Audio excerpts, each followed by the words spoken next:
தோசை பிஞ்சு பிஞ்சு போகுது, கஷ்டமாக இருக்குது உங்களுக்கு. அப்போ நீங்கள் என்ன செய்யலாம், ஒரு மூடி, இட்லி மூடியோ இந்த மாதிரி பாத்திரம் மூடிகளை ரெடி பண்ணி வச்சுக்கோங்க. வச்சுட்டு இந்த மாதிரி மூடி வச்சுக்கோங்க. அப்புறம் பாருங்கள், தோசையை எடுத்தீங்கன்னா சூப்பராக வரும்.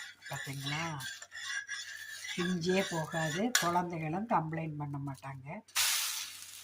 தீர்ந்ததுங்களா?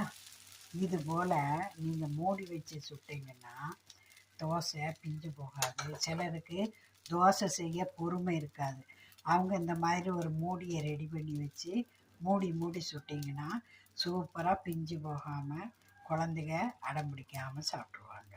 இது போல் நீங்கள் செய்து சமையலை ஈஸியாக்கிக்கலாம்.